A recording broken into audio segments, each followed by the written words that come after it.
to the Empowered Curiosity podcast. Today I've got my once upon a time virtual friend, but now in real life friend, Kendra Adachi, with me. And she came to me with a question around purpose and Tao, and I kind of was thinking, whatever conversation I end up having with you, Kendra, about this, I feel like it should be recorded. And, you know, I think there's so much wisdom that both of us can offer around this.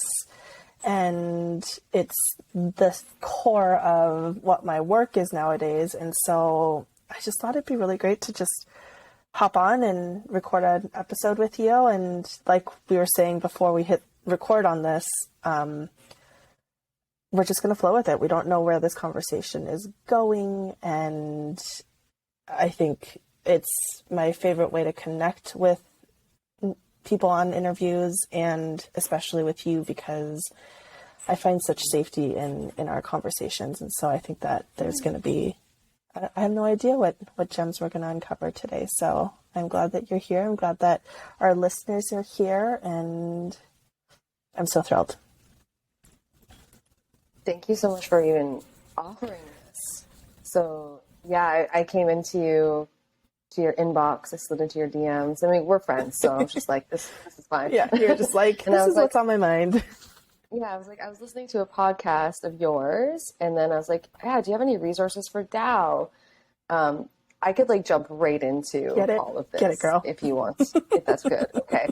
So basically, a lot of the work I do is just like a lot of the practice that I do in my life is just opening to nudges. Like when I feel a nudge, or when something just like keeps showing up in my life, and I'm like, okay, universe, okay, spirit, where are you guiding me to? Mm-hmm.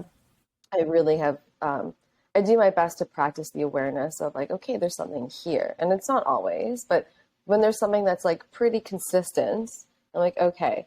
So previous to listening to your podcast, I can't even remember which one it was, but you mentioned Tao. I was at a dinner party the night before, and there was this new person there. We'd never met him before, and just having conversation. And he started speaking about Taoism, and we just were having all these in-depth conversations. And I felt something in my body, and I'm aware of the concept of Tao, and I remember reading parts of it when I was in university, though I'm not as well. I don't have the knowledge base around it or the living practice with it as I know that you do. And previous to this dinner party, I can't remember where it happened, but it showed up in my life, in my ether, very consistently. Yeah. And then something pinged me to check on you, or something happened, and I was like, wonder what Kat's doing. And as you do, go down a rabbit hole, so to speak. And I was like, on your Instagram, and I was like, oh yeah, her podcast. And I listened to a couple podcasts, and then you were talking about Tao, and I was like, okay, that was kind of like the final thing for me where I really felt it. And I was like, and I know Kat, and I feel really comfortable going into her DMs and be like, hey, like, do you have any, like, this is something showing up for me. I feel like something about me reading more into this, or I don't need to know what it is, but I just really trust the nudges, basically. Yeah. And maybe it was that we were led to have this conversation. And so that's when you were like, we should just have a conversation before this podcast. You did send me a couple of resources, which I'm really grateful for. And yeah, just something hit me with like the whole conversation of like finding the purpose, and you were speaking to surrender, which, funny enough. And so for those of you listening, before we hit record, I was just being really honest with Kat that I've been having some tender couple days, and I might start crying because that's just where I'm at. So, funny enough, yesterday, I was going for a walk, and I was listening to Tara Brach podcast, and and I'd listened to it before, but it had like resurfaced for me again, trusting how things flow. And it was two parts, and it was part one of the spiritual path of surrender. It was it's called something like that. And I was just like, my heart like opened, was just like, I feel surrender is definitely the practice for me in this very moment. Yeah. And I remember then you also linking the two, speaking to surrender is a huge piece for you. Yeah. Yeah. And I had kind of separated the two when I was listening to this podcast. I forgot. I wasn't thinking about that connection. Mm-hmm. But then this morning, I was like, oh shit, that's so wild. Like, just dove into surrender. And yeah, so that's kind of what brought this conversation to be. Yeah. And I think I want to start out the conversation by trying to define the undefinable, which is Tao. And so we all have like a bit of foundational space to work from. And I know that you had shared that you don't necessarily feel like you have the knowledge base around Tao, but I would argue actually you do. It's just you haven't named it and defined it as such. And it's translated as purpose or the way or the path. And the way that I like to think of it is this spark in you that has always been present. And in this lifetime, you came in with this spark, and it's a little bit different for everybody. But ultimately, what ends up happening is because in this 3D human existence, there is trauma, there are stories, there are conditions, there are narratives. We all end up losing a part of that spark on this journey. And the Tao is what I think of as remembering, recapturing, and being reconnected to what that spark was that you were born with. And so what I've noticed in myself and in my clients is that trauma and Tao are two sides of the same coin. And oftentimes, as we do a lot of trauma work and nervous system work and integrating our stories, we actually find our way back to our Tao. And so, you know, this word surrender that I spoke of in a previous podcast, I don't remember which one it was either. But to me, it's like I have spent my entire life being in control.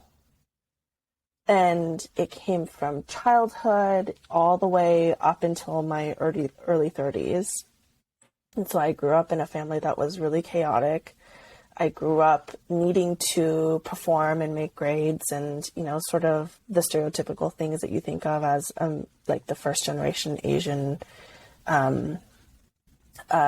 kid growing up in Western America. And so I got really good at controlling things. And what I have found is that my Tao is actually to surrender. And so I needed to feel that pendulum swing on one complete side of control to be able to see what it feels like to actually surrender. And so it's crazy because once I landed with this inner knowing, and, you know, I think that this is where your work and my work intersects, is there's an inner knowing within your body, within your like nervous system, within your cells of like my intuition saying, yes, this is it. This is your path. This is the way. And since I've applied surrender into every aspect of my life, including my relationships and my business and, you know, everything, and choose surrender over control, my life has shifted dramatically. You know, my business is not very traditional. It looks very different from what I was taught how to do business. You know, my relationships have evolved. My friendships have changed. My romantic relationships have changed. Who I allow and who I don't allow into my personal space has changed. My dynamics with my family has changed. And to me, it all surrounds around this one word, surrender. And so this is a practice that I actually lead my students who take Business Alchemist mentorship through is we go in and kind of mine your old memories to understand like who you were at the essential core and what lesson you were meant to learn in this lifetime. And when people, I've done this several times now, when people land on that one word, it's always this like, oh, exhale. And that exhale is the start of this new journey as they move forward in Business Alchemist mentorship. It's in their business, but it's applicable in everything. So I think that's a very long-winded, like, this is why it's so hard to like speak about the Tao, because it's this like undefinable thing. I appreciate that a lot. And actually, when you said like, when you reflected, you're like, actually, I would say that you do know, you just haven't like named it yet. That like totally clicked for me. Mm-hmm. Because like you said, the intersection sort of like where our work kind of feels similarly in some aspects is this deep trusting of something wise, a compass guiding point within our body that can, in my experience and the clients that I work with, like it can get so clouded with the stories and the worry and the control and the everything. Yeah. And it's practice to allow ourselves to feel safe, to peel away till we get to this spot that is so incredibly difficult to define and so incredibly difficult. So I'm wondering if I've been practicing it all along. Yeah. and yet once you touch it and once you can feel, oh, this thing, I can really trust this. And when I listen to this thing, like where it takes me, where I surrender to. And a lot of the work that I do is really coming to trust that and like with the body. And I know that there's a lot of story around our home that is the body. And so there's a lot of layers there that we really get to move through and really come back, choose to at least open the possibility of coming back into a loving relationship with this home that we have during this lifetime. Yeah. And sort of then something that I've called it is like bridging body and spirit is like we get to this place where it's like, it's not so much what's the word I'm looking for? The tangible. It's not so much the superficial as it is like, well, when we can get to that sort of spirit place, that sort of like connection space is when so many things shift. And so that part it's so difficult to describe. Yeah, absolutely. And it's just like you feel you open to feel it. Mm-hmm. And so a question that I have for you then in that space is, so I know for me and being a human, and I mean, I hold space for this and I'm like forever in this practice. Yeah, of course. Forever in this practice. And this would also bring to these past few days of surrendering and of feeling really tender. And so those of you listening, we were actually meant to record this podcast on Friday, but I had to cancel. I mean, I chose to cancel, reschedule everything because I really felt this thing inside of me that was about to purge, and it did, and purge emotionally mostly. So I really also thank you for honoring that. Yeah, of course.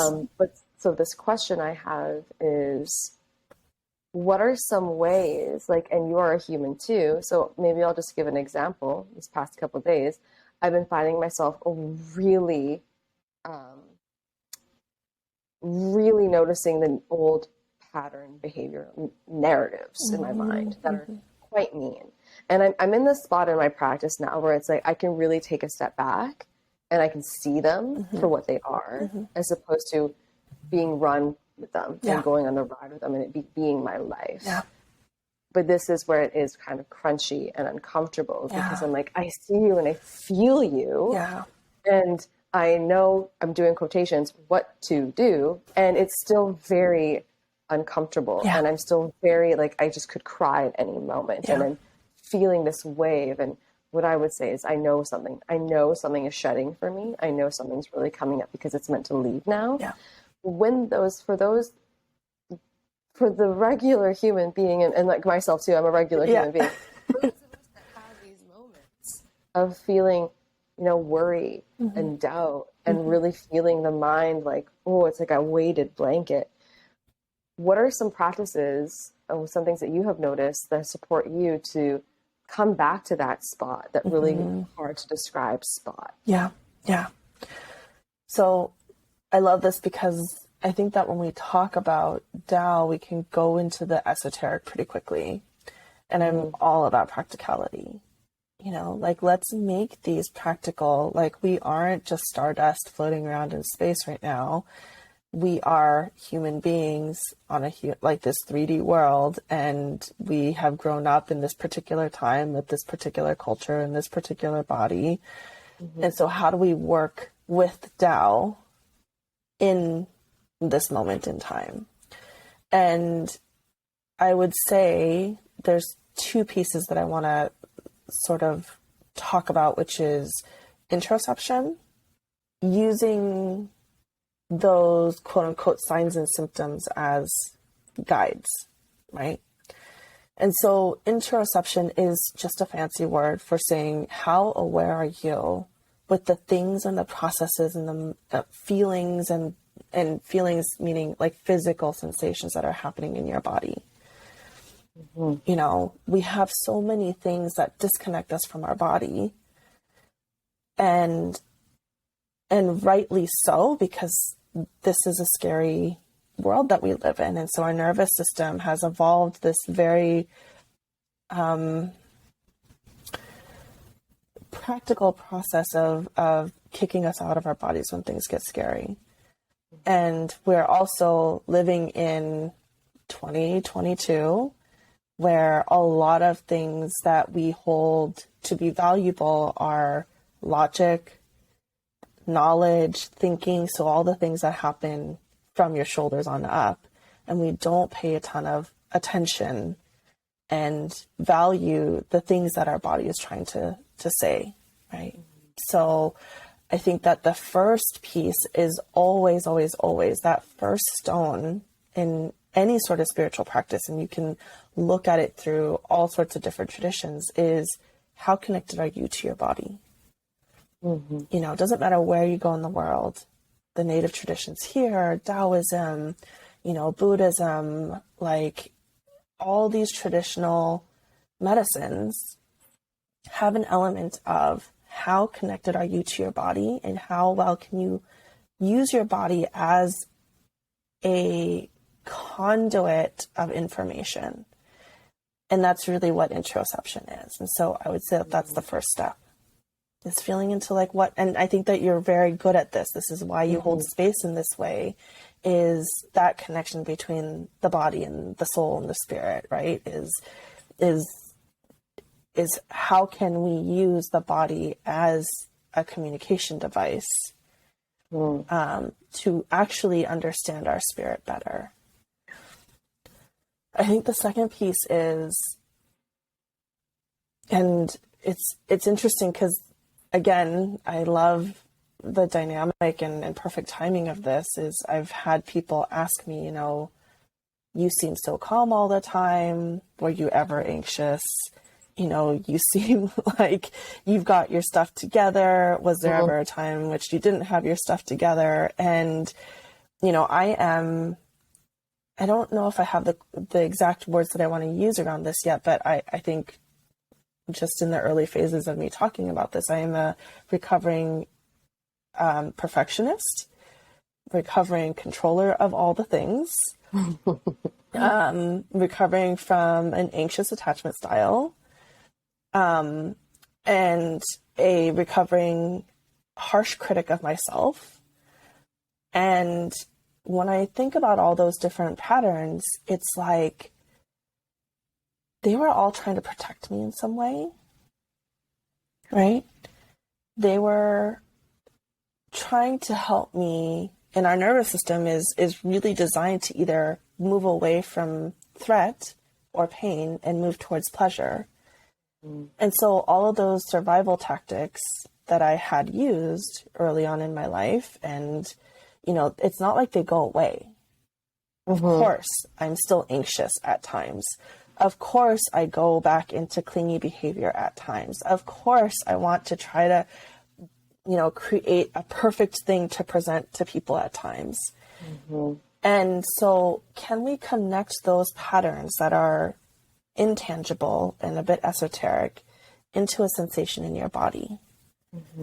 Right? And so when I think about perfectionism, I tie it, like, I can feel it right now. It's like right below my, it's like right where my ribs meet in my sternum, right? And it's this like hardening and this like, sort of almost like a black hole that can never be like happy. And so when I feel that, it's like, oh, perfectionism is coming up again. And it has shown up for me in lots of different ways. Like, I used to write my notes over and over again in college, not because I needed to like study the material, but because my notes didn't look right. Yeah, wow. And so it's like, oh, there you are again, old friend. And so then the next question is, where do I not feel safe right now? And how can I explore that space that doesn't feel safe and honor that this perfectionism piece wants to protect me, and honor that she has protected me in the past. And so we're not bypassing, we're not shoving this part of me back in my body somewhere so that it can mutate later. It's like, let's honor that part. And we know how that story ends. We know that when I go into this perfectionist space, I stay up late rewriting notes. I end up getting kicked into my head, and then I don't feel my body at all. I know that I then dump that perfectionism onto other people and try to control other people who, very rightly so, don't want to be controlled. Yeah. And so we know where that story goes, and we know that that actually doesn't create safety. So how can I create safety for myself in this moment where I'm actually not feeling safe? And so then it becomes this like invitation. And so the same way that I think I've talked to you about this actually, of the body and the sensations from your body and the signs and symptoms from your body being invitations, it's like, okay, so can we look at these signs and symptoms of the spirit, of perfectionism, attachment styles, of how we are really trying to create safety in ourselves? How can we look at those as signs and symptoms and like bring ourselves back into a state of homeostatic safety? Does that make sense? Yes, absolutely. Absolutely. And I feel like it's so perfect that we're having this conversation, because this whole, and I mean, it's so relevant. So I'm just going to keep bringing it up this whole past few days and needing to reschedule on Friday, because that's a practice that I've really started to allow myself to have in order to let my body know that I have her, and we will take the space that is required for whatever is really starting to show up. Yeah. And it's been a really challenging thing to potentially be inconvenient and disappoint others. And rightfully so. I mean, that's okay. It's sort of the consequence, so to speak.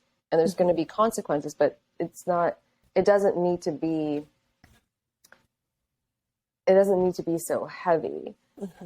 And so, like, for me, for this example, like, I used to very much like get kicked in my head and really playing that dance of, I said I was going to do this, I got to show up. And meanwhile, my body, my heart, something really tender is like opening.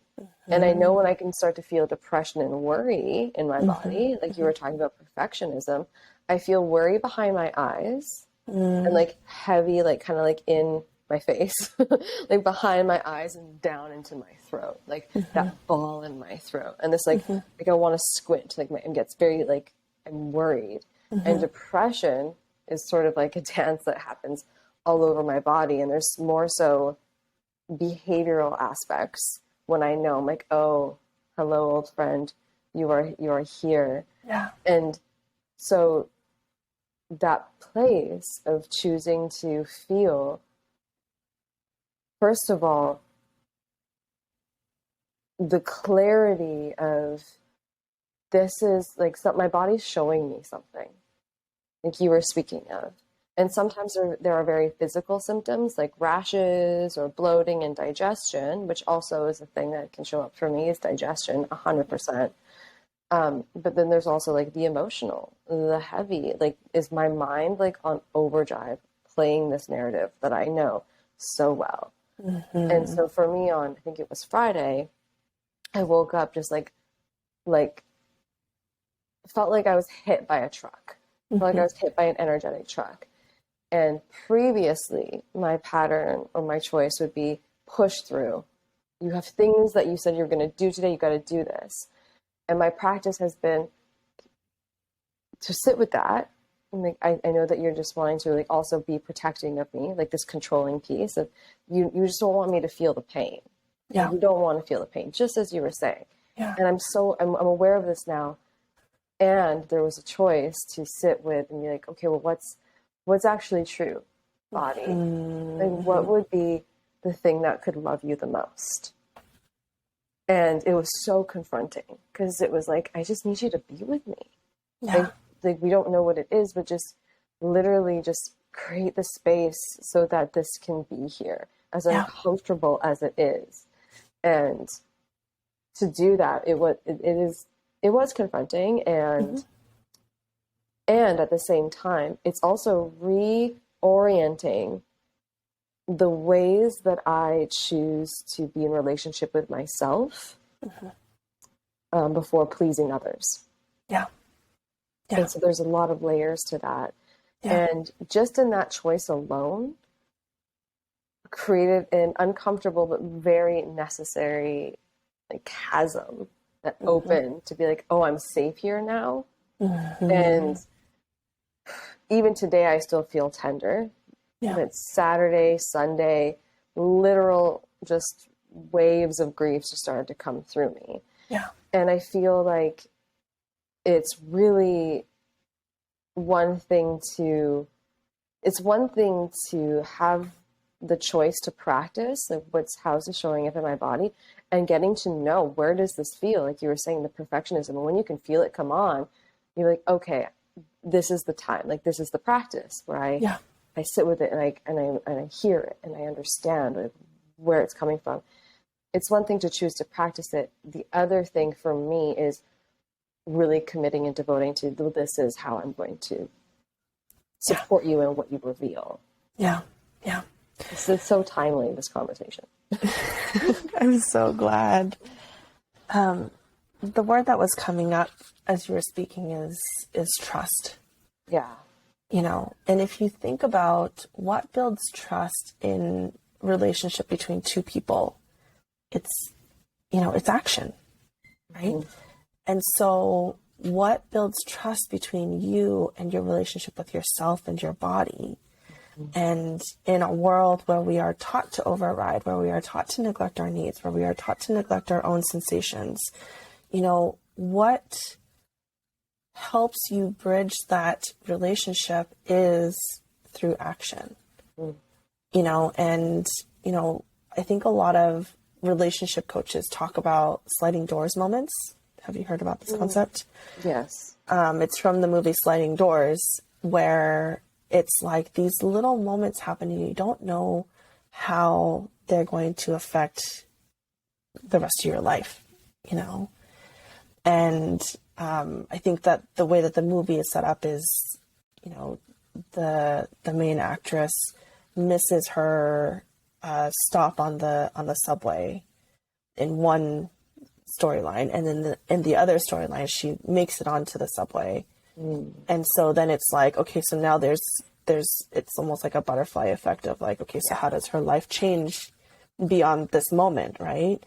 And this relationship that we have with our body is the same way. We have these sliding doors moments like you had on Friday morning where your body woke up and said, I don't feel good today. And in that moment, you have a choice. You have a choice to sit and listen to your body and ask your body what it is that it needs. And in that morning, it was space and time to open up to whatever chasm was opening up. Or you could have chosen to override and shown up to your commitments and done the quote unquote right thing, which we are all taught how to do since we are 5 years old. And there's a sliding doors moment right there. And it's about recommitting to that practice of being in relationship with your body, because your body is inherently worth being in relationship with. Exactly. And I think my question to you here is, because I think that so many of our listeners would relate to this, is how do people respond typically? Like when you say, hey, I'm going to take a day for myself. And you're being brutally honest in that moment of, and also vulnerable in that moment of being like, my body doesn't feel good. And so I'm just going to like allow this to surface whatever needs to be surfaced. Yeah. I think it's a beautiful question. And first thing I want to speak to is one of the things that I always remind my clients of and myself of is that this body, like ourselves, is the most important relationship that we have. And so when you're speaking to like mirroring that reflection of, well, how are we with other relationships, and remembering that, well, we're also in a relationship here. And so to answer your question, this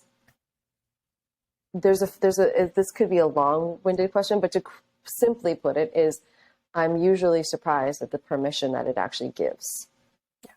And reminded that people are very understanding and appreciative. And if anything, what I've really noticed across the board, and one of the calls that I rescheduled was actually a group call that I lead called Compass.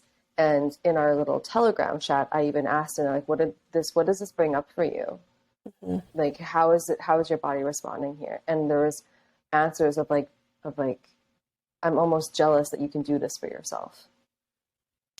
And we unpacked a bunch of stuff there. And there's this resounding like permission to let myself take care of myself. Yeah. And so that's what a novel concept. Right? And it's just like this thing. I remember there was this other time a year ago or so, I needed a mental health day. And I had a client call that day.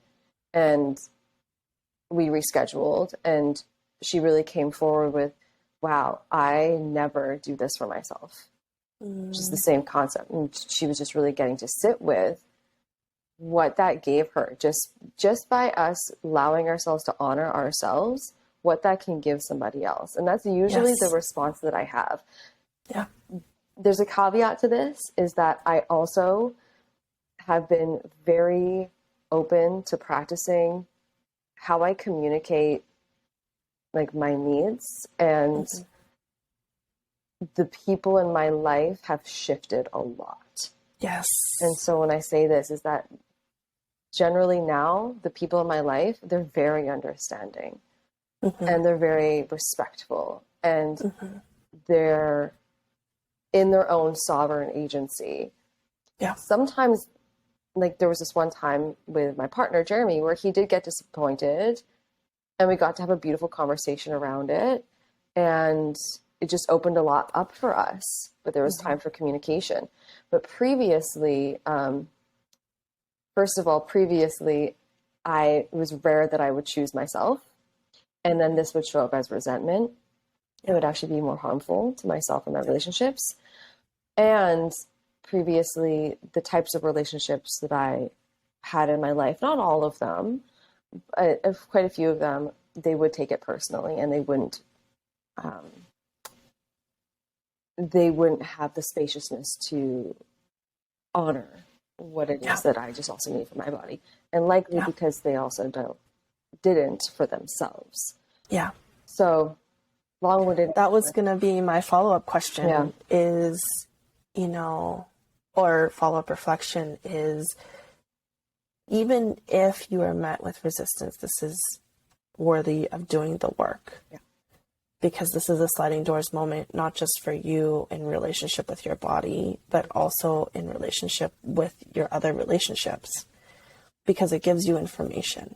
And it helps you actually see, do I willingly choose to be in relationship with this person who honors my space and honors my sovereignty? Or is this a relationship that no longer feels safe to me?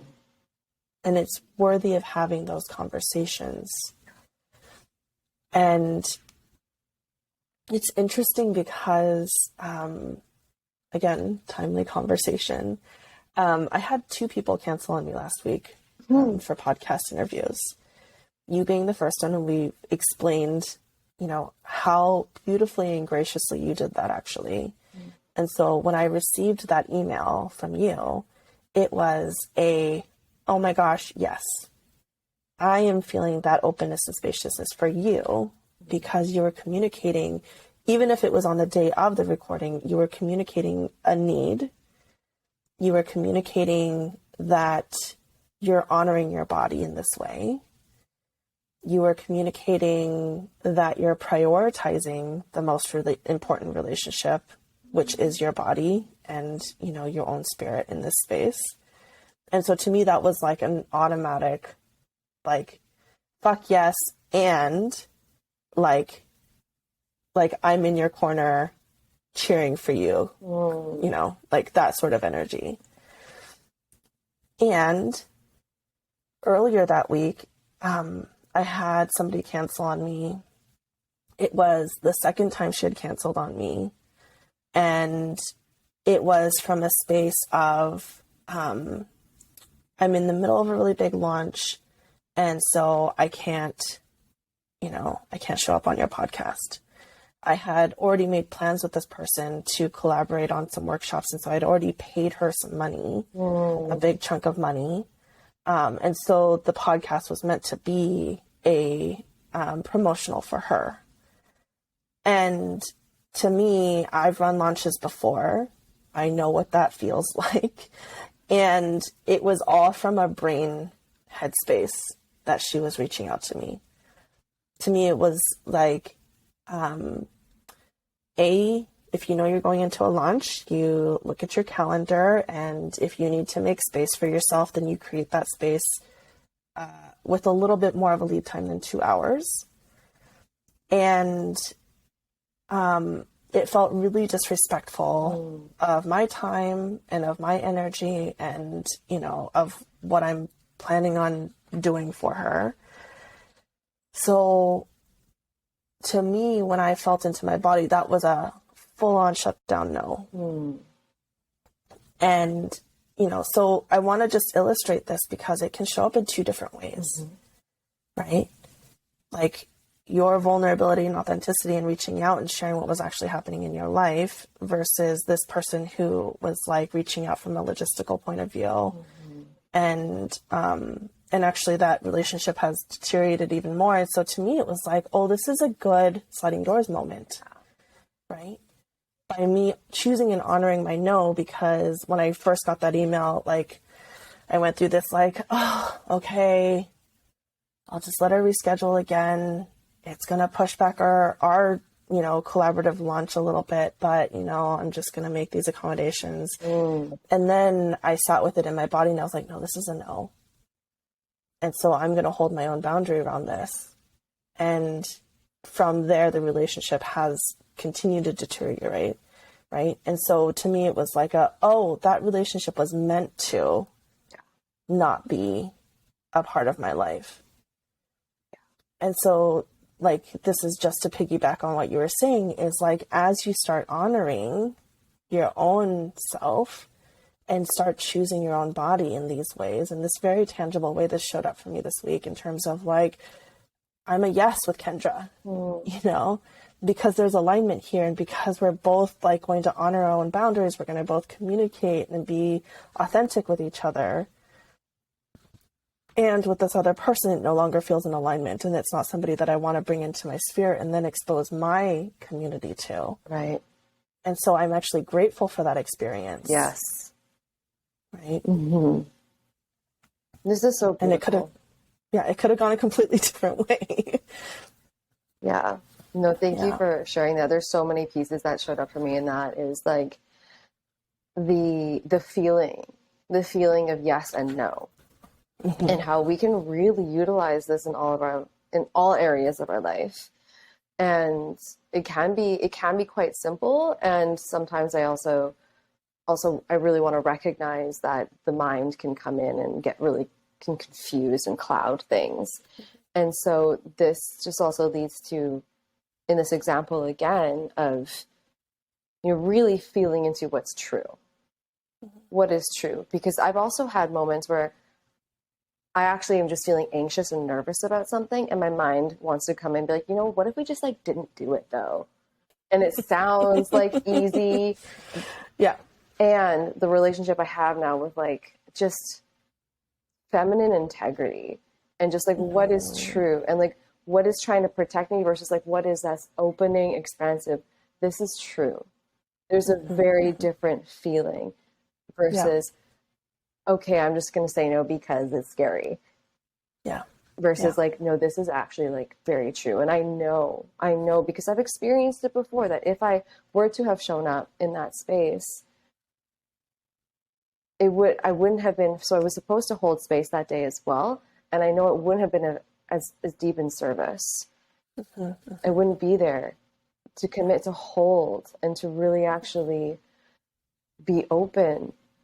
And that's a responsibility piece as well. Like it would be irresponsible to show up in that way. And so absolutely, I just wanted to speak to, that sensation that you have of yes and no. And there is a difference of choosing not to do something because you're afraid and the mind likes the idea of it, or you're procrastinating versus like the very aligned actual truth to it.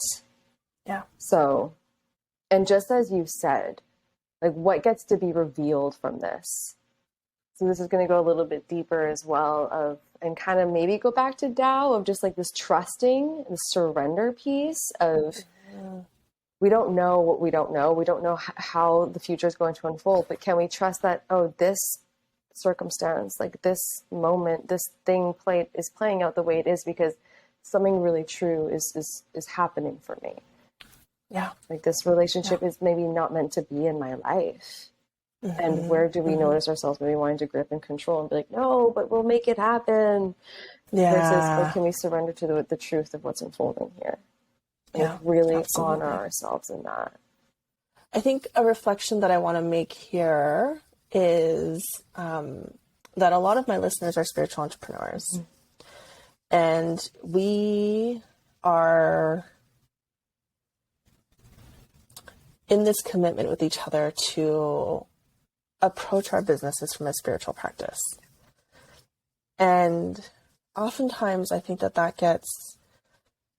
it's easy to think about that in terms of like how you show up in your own business.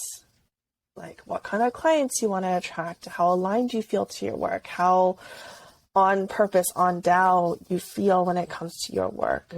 But what this illustrated for me too is we are in community with each other. And so when we want to make shifts in traditional business models, and how do we want to like sort of move the needle even in these like incremental ways? Like, I think this is how we do it, is because I could have listened to the part of me that was like, oh, but this woman is a leader in her field. She's got over 100,000 followers on Instagram, like sort of like leaning on those types of external markers that we have all learned to lean on, instead of trusting the intuition within my body of saying like, actually, if she is going to treat me in this way from the very beginning of our relationship, then I know how much she values my work, right? And so therefore, should I really be in relationship with somebody like that versus, choosing to align yourself with other collaborators and businesses and space holders who look at their business as a spiritual practice, and that starts from the very beginning of a relationship, Oh, I have chills. Yes. And it's like, if we talk about the toxicity of capitalism and wanting to change those narratives and wanting to create change in the business world, this is how we start doing it. You know, it's in these small moments. 100%. And that's, I always call this like, it's a living practice. It's not we show up to a call, we have a conversation, we do some really deep embodiment, and then go on about our day. It's in the small moments. It's in the small moments when we are gifted that invitation of, what are we going to choose? Am I really going to honor myself this time here? And I want to just speak to this other piece too of, there's times when I don't.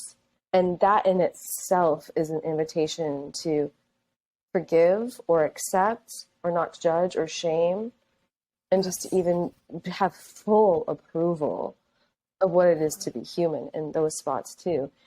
And there's this commitment piece, like this commitment piece of like the business being a spiritual journey. The same is for, it's an exact reflection of the same for the body of like, this is a spiritual journey, and the commitment is to, absolutely, the commitment is to also really, really choose to make those choices as they come. And in my experience, and you can likely relate, I don't want to assume anything for anybody, but I'm going to assume that you can. You can likely relate. The more that we do choose that, it's like this clearing and this connection to the thing, going back to Tao, going back to this thing, it's like it becomes clearer.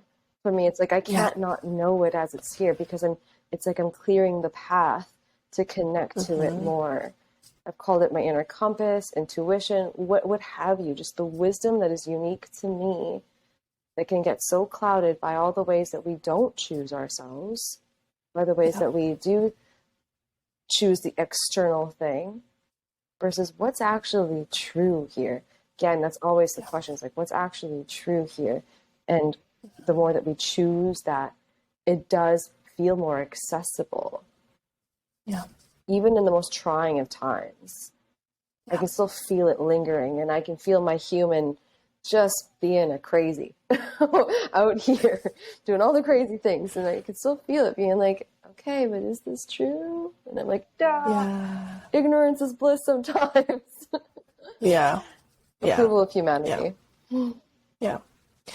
And, this is why I think I love Taoism as a philosophy, is because I think the way that you speak of this inner truth, this inner compass, is really like you've been a Taoist practitioner all along. You just didn't have the words, or you don't need the label.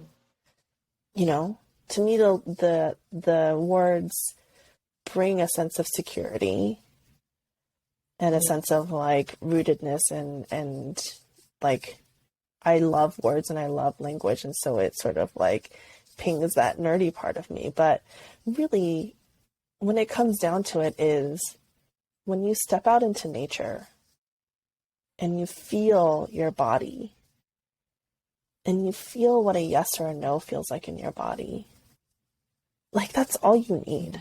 You don't need a book. You don't need somebody telling you what Tao is. It's really just as simple as just being in nature, feeling your body. What's a yes or no? And yeah, that's always the reminder too, right? And it's a big piece of the work that I do. And again, I'm living the practice because I need this reminder. And it's so funny because something that just showed up for me right now is how, while there's definitely this interest part of me that's like, I would like to read more. Like there's a world here that's like, of course, I can feel the yes in me. I can feel this thing in me that's kind of guiding me to explore this more. And I can see how my mind wants to go in and be like, okay, well, like, how can we know it? How can we like get it? How can we get it? And it's okay, like lots of approval here. And it's so interesting to feel that, right, the truth and the reflection and the remembrance always is that we contain it all. And the practice is opening to trust it, to remember it, and in that it's going to be, oh man, this is going to get deep. It's unique to us, but at the same time, it's like so connected and it's like universal. Yeah. At the same time. Yeah. I'm hoping that that your listeners are being able to grasp this conversation. I'm sure that they are. Yeah. And that's the thing is like how, again, practicality, how do we integrate, And so my thing is always, there's a couple of books that I really love with the I Ching. I Ching is, it's a book that describes 64 hexagrams, which are symbols of just understanding yin and yang and the dynamic relationship between yin and yang in nature. And so to me, it's not good enough to just read translations of the I Ching. It's like, okay, so he's talking about thunder and water here. So how does that feel like when I am envisioning that in the world? What does it look like when the translation is talking about day shifting to night? And how does that reflect in a human experience? Yeah. And so it always goes back to the tangibility and practicality of nature that's all around us. And that's really all it is, And so as you follow that curiosity, like I'm a Taoist text nerd, and don't forget, as you were saying, that everything that you need in terms of wisdom versus knowledge is within you already. And so can you take the knowledge that you find in books and apply it to the wisdom that exists in your body already? And that is where I feel like we start being able to look at everything as a spiritual practice. Yes. And that it's truly, like you're saying, it's truly an experience to allow ourselves to open to have, to feel, to trust. So sometimes some invitations that I have for myself and for clients is when we get to a certain point where there's a lot that's been cleared and we've moved through some things, is really, and we can feel it, and I can feel it in them and they can feel it in themselves, is have a day where you just trust it. And it can look all kinds of ways. And what does it look like to, feel like, what does like she really want? And I also speak to this also as like in feminine principles too, as opposed to like that control, like rigid, well, this is the way that I do my day. Like, well, what if she led today? And what would that look like? And so to actually have that experience of feeling and like where it takes you is such a different thing than just like reading about it somewhere or just hearing some people talk about it, and it's also that it can be its own thing as to what comes up when you're allowing this piece to like actually trust this. The mind can be like, but that's not what we do on Sundays. We do this or whatever. And just like, okay, wow.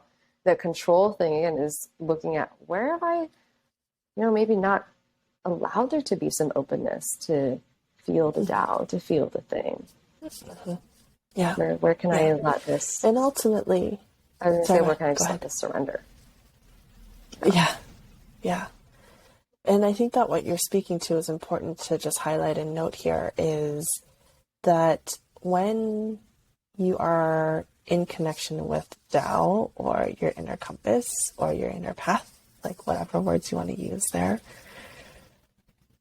it's really a balancing of yin and yang.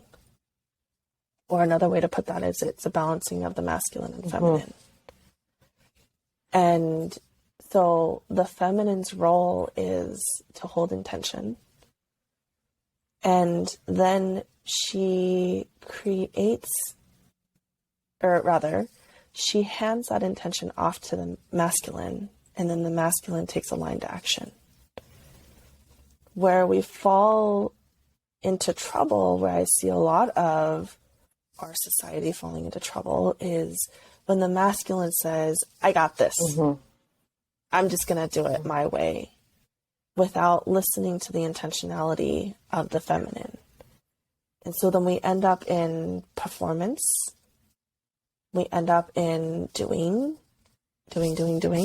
with no being. Hustle culture.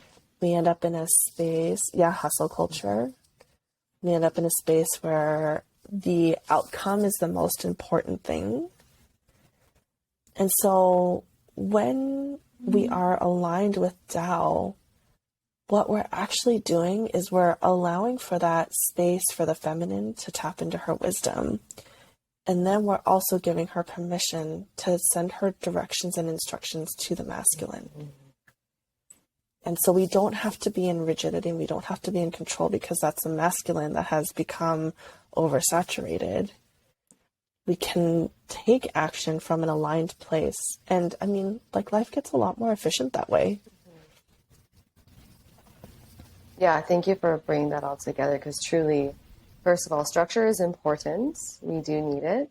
And it's like one of my teachers, Perry Chase, she speaks to it as like the feminine calls, the masculine answers.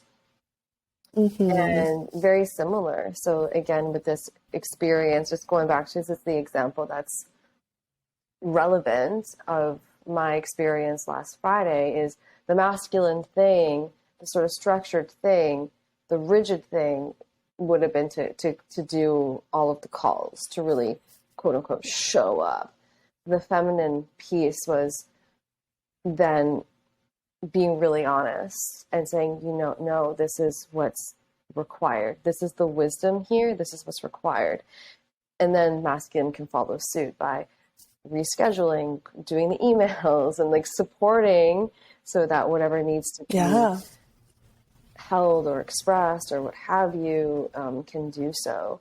And another piece that I wanted to speak to this is that it is very much the balance of the yin and yang, as you were saying. And we can really see, like, there can be the imbalance of, like, too much of the flighty feminine, and then there's no structure and nothing really gets done. Like, I've definitely been there too.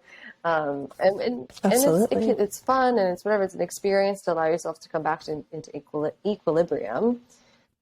And, but I feel more often than not, there is this like really far structured way that has really imprinted and conditioned and created a lot of behavioral patterns around also attaching worth to. There's so many places that happen here. Right? There's a lot that I witness shows up when we really start even opening the concept of, well, what if we let this be our guide? And what if we allowed what if we allowed ourselves to honor our body in the way she's speaking to us? And as we do, and what I see really reveal in myself and in my clients are a lot of these narratives of, but if I don't, then I either will not belong, or we see where we have been really living out these survival mechanisms, which is a really powerful place to then dive in a bit deeper and support ourselves in that. Absolutely. Yeah. And, this is, again, a space where it's hard to define, because finding that equilibrium and that balance between yin and yang is an ever-changing practice. It's like standing on a balance board and the movements get smaller and smaller, but you're constantly, shifting. And depending on, what's showing up in your life, you might shift to an overly saturated feminine place, or you might shift to an overly masculine place. And again, holding that compassion for yourself, holding that permission slip of like, I'm allowed to be a human in this moment. Approval. Yeah. And how can we go back into balance again? what does that look like for you in this moment? Yeah. So. Yeah, that's also the reminder as well. It seems like, I just want to say, I know that it can feel and seem like it's a lot. Like, I'm to be aware of this, I'm to be aware of this, I'm opening and I'm approving. And something I just want to bring it all back to is just like moment by moment. And I always tell my clients, like, meet your body where she's at, and can we arrive there and just be in that spot. And I know that can be a very difficult thing. You can get so carried away and so far removed. But that's why, again, it's a living practice of, okay, where's my body at right now? And what is required in this moment? What would be the most responsible, self-responsible, sovereign choice, most truest thing for me in this moment? Yeah. Yeah. Yeah. Well, I mean, I think that that's where every spiritual practice truly begins, is where are you in your body? Where are you in space? Yeah. Oof.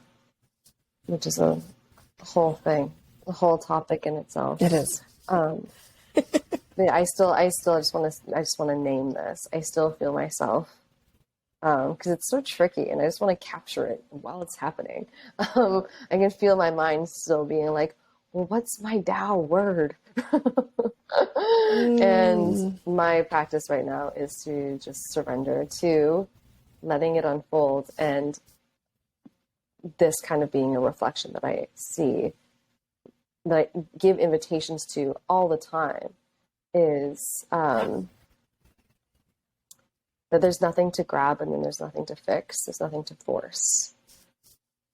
And when we stop with this whole control piece, when we can just loosen the grip, notice how we're trying to get. What if we just let there be the permission to let whatever wants to reveal come through? So I'm just reflecting this back to myself in that spot. Like, there's nothing to get. There's something that wants to reveal. Yeah. Yeah, exactly. And, that revealing, as much as the masculine logical part of your mind wants to think like, oh, but like when I get to that place, there's like a sense of arrival, and it's never an arrival. It's just a continuous unfolding. And so, that requires just being present and allowing the things to happen in the ways that they're meant to happen and in the time that they're meant to happen. And just as we were speaking to today, reflecting on your experience with this woman and how, like, can we surrender to trust, like, how things are happening that were meant to happen.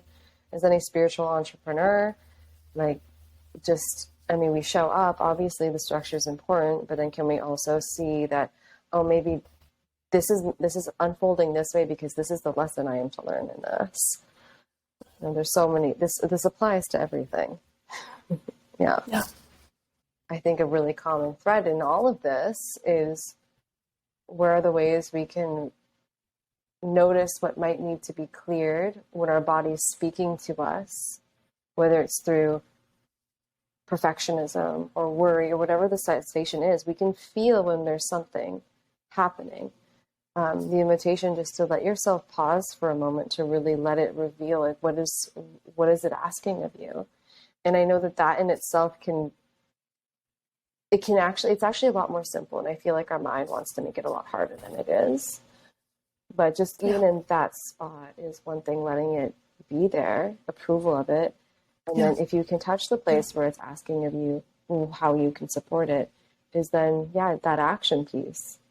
Like, support it. And then just open to feel how that opens you more and creates and builds that trust within yourself and with your body. Yeah. I think you jogged my memory of something I wanted to speak to as you were speaking about it. Is this piece around depression? Oh, yeah. Mm-hmm. And to me, I've also gone through bouts of depression in my life. And I've started to look at it as a friendly space. because it's actually the wisdom of the feminine coming through. Because if you think about our lives these days that are so quick and so like, you just have to make a decision and you just have to go and you have to, like, I remember being asked what I want to be like for my career when I was like 6 or 7. It's like, how the hell are you supposed to know? Right? And also my job didn't exist in 1991. So yeah. But if you think about the energy that it takes to slow down something with a lot of mass, a lot of momentum, and a lot of force behind it, it requires a lot of energy to slow that thing down. And so I've started looking at depression as, at least in myself, as my body's invitation to slow down because I have gone off course. And so that's my feminine being like, hey, the intention is lost here. We need to slow down, look at a map again.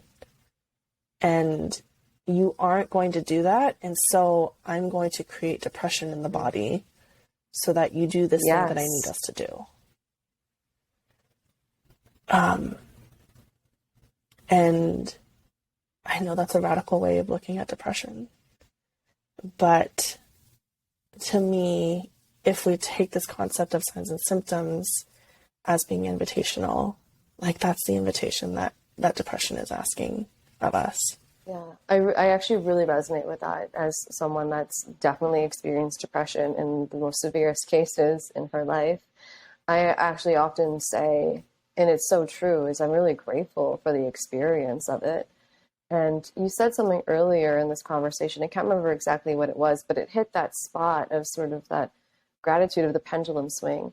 It was like the two sides of the coin of trauma and Tao, of the amount of appreciation that I really do have in my life especially when I've emerged from a depressive episode is like, and the medicine that's come with it, to be able to feel and see it with others and myself, this amount of appreciation. And so I really resonate with that. I had it was a couple months ago now, but I wasn't quite depressed, but I was like lingering. I was like, I can feel this really just like wanting to surface. And the ways that I know is I can't make eye contact with people. I'm very indecisive. I start to feel envious of people's happiness. Like there's just signs that I know happen for me where I'm like, oh, hi, like you're walking down the hallway. You're about to get to my door.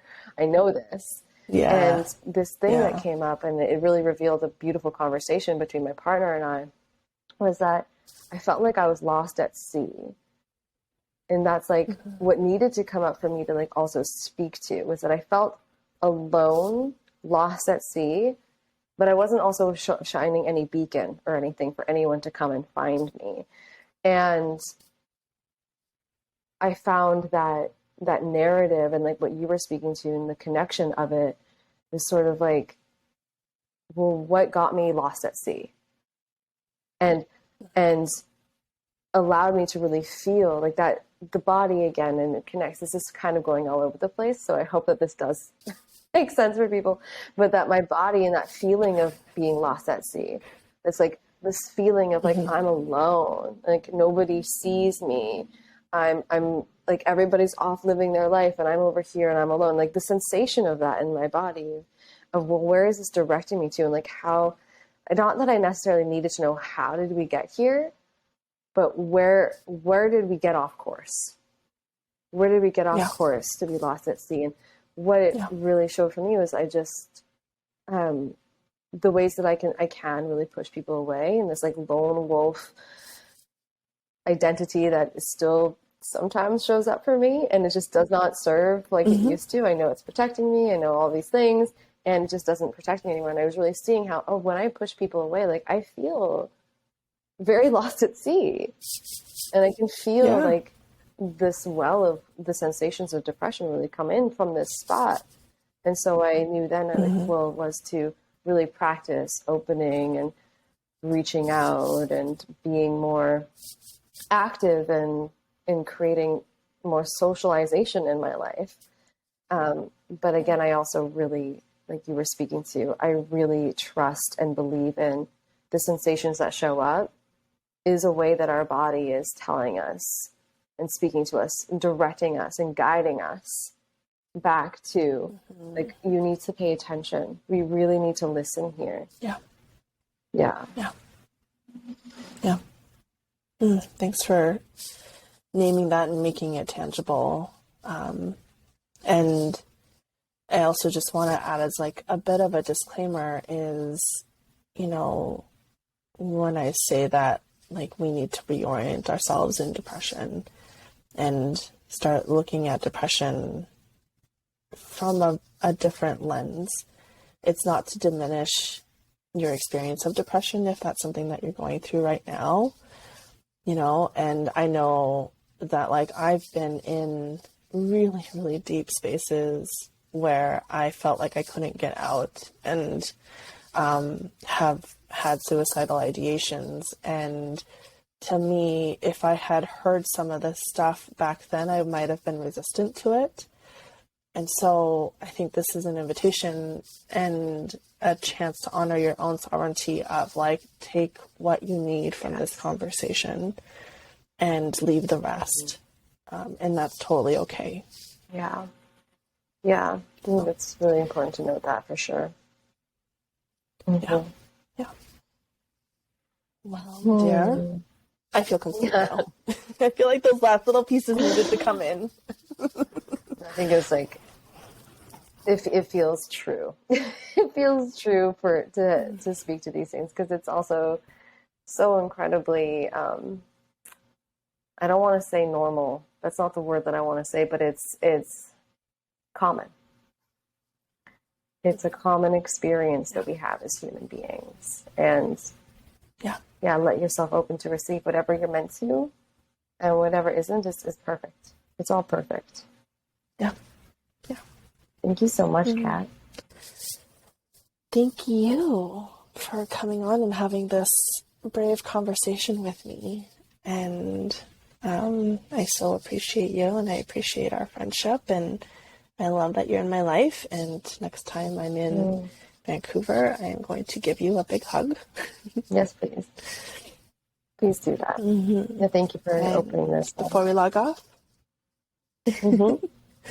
And before we log off, please share with the folks how we can find you on the web. Best place is two things. Subscribe to my newsletter at adachikendra.com. You can just subscribe.